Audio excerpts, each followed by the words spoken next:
Joe in real life.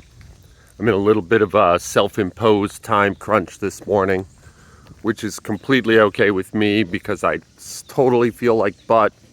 I have thoughts and feelings about that. I am thinking that in some ways, the ways I'm training right now is like a proper hybrid athlete. I'm doing 2-a-days, lifting in the morning, cardio at night, and I'm really loving both, you know?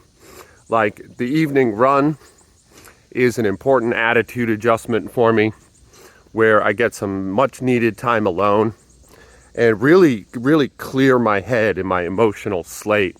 I also think it's doing really good stuff for my fitness, but it's not doing anything good for my recovery. And I know I'm not sick. There's no way I could be sick again, but I feel achy. I feel beat up. I feel tired. I got up in plenty of time this morning. I could not get moving. I physically could not do it. And, well, this is my optimistic view of what that is. I think I need better nutrition. I think I need better self-care in terms of my non-exercise related stuff. And I think I need to focus in on these things until I smooth out some of these edges. Because I feel awful. I almost threw up earlier for no reason. You know, just standing around. Just standing around and thinking about lifting. And I almost had a little moment. So, yeah, I don't know for sure. This is part of the game, and this is part of why I do the things I do the way I do, is that I like this. I enjoy this puzzle. We make our life fit and our workouts fit, you know? We don't, this hamster wheel where we're looking for optimal routines supplied to us by another. I find that insulting and certain to not work, you know? You end up committing to a structure that another person puts in place who doesn't know you and who doesn't know your unique challenges. And then you square peg round hole it and think that that's going to work out. And like, not only am I certain it won't, but for very, very few, where's the fun in that? Like I'm trying to come up with the rule book, with the instruction manual for my own life. I don't want you to do it for me, you know? So anyway, that was a little bit of a rant. But when you have the attitude I have about these things, these kind of snafus are just going to happen, you know? You're going to make mistakes. That's part of the process. And it's been over 90 degrees in Savannah with 90% humidity for a couple of weeks now. I've been hitting it pretty hard, 2-a-days. And yeah, man, the pieces aren't getting picked up. That's all there is. It's no great mystery, you know? It seems pretty obvious why, you know? So today I'm just going to put something up on the squat, and then I'm going to go lay down and feel sorry for myself again and try to snap out of it for my babies. And yeah, once again, that sounds somewhat depressed, but I'm really happy. I enjoy this, you know? I don't enjoy feeling like shit, but I enjoy this problem solving. I enjoy this aspect of what I'm doing. And I don't know. Thanks for talking to me. I'm excited to put the bar on my back now. I really am. Like, I think I needed to, it was that thought and feeling refresh I was talking about with the runs. I think I needed to do that now. Okay, let's see what happens. Yeah? Stay tuned. I had hopes that I'd just start moving, get some weight on me. My morale is good, so I figured, I'll pop over. The body will pop over and meet the morale. And that just didn't happen.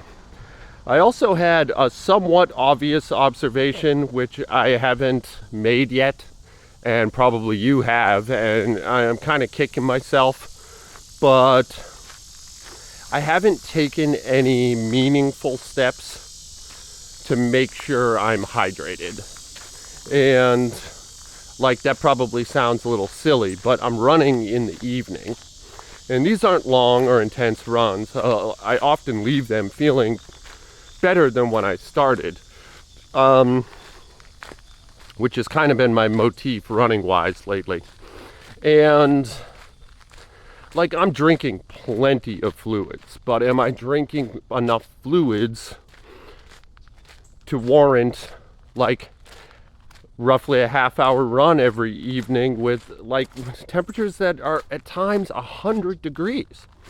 Clearly, I'm not.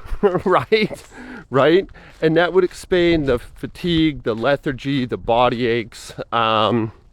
It's a relatively simple observation, and like, hydration is a relatively simple idea that gets meaningfully more complicated. It might be that I am taking in enough fluids, but I don't have enough electrolytes.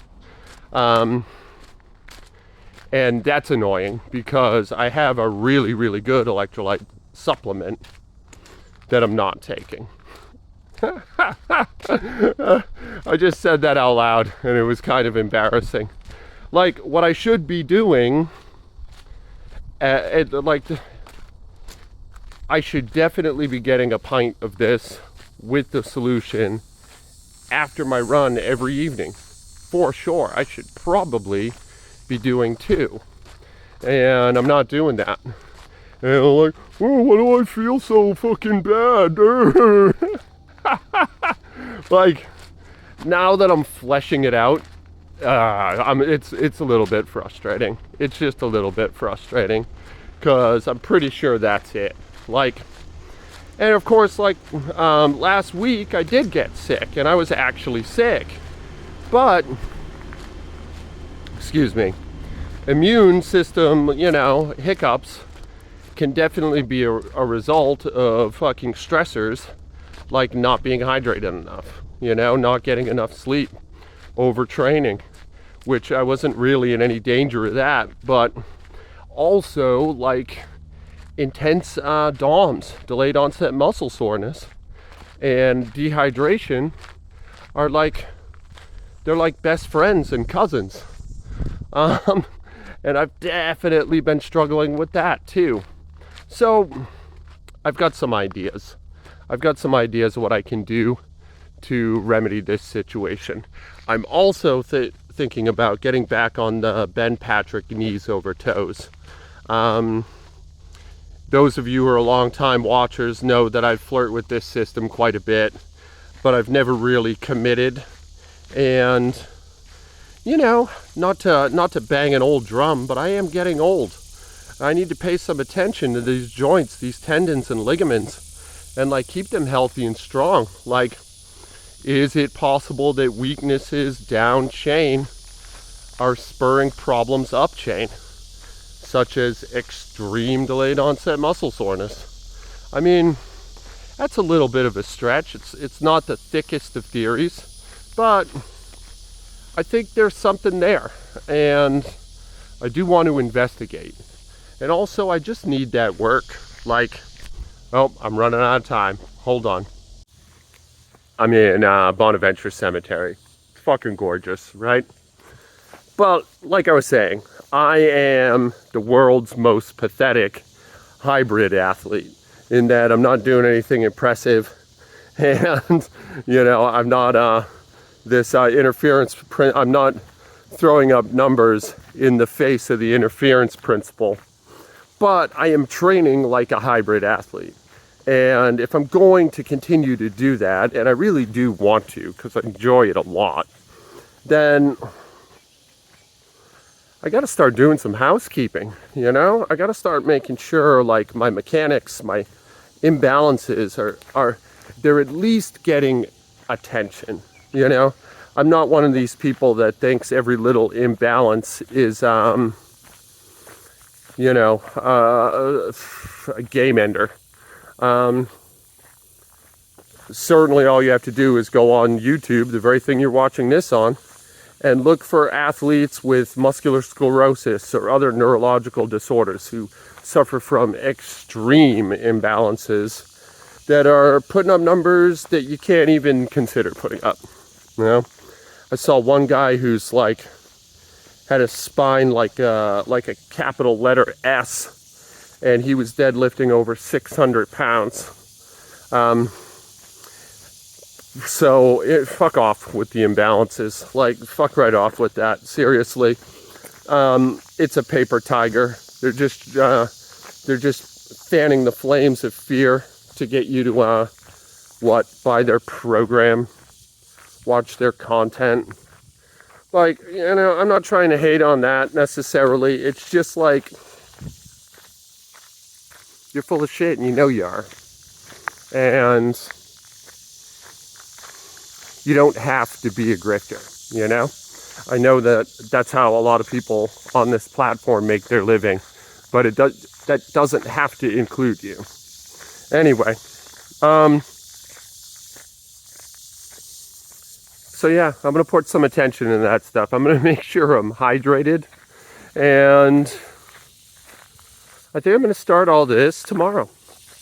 I feel like cuckapoo, so I'm going to call it here. This is Joe in real life.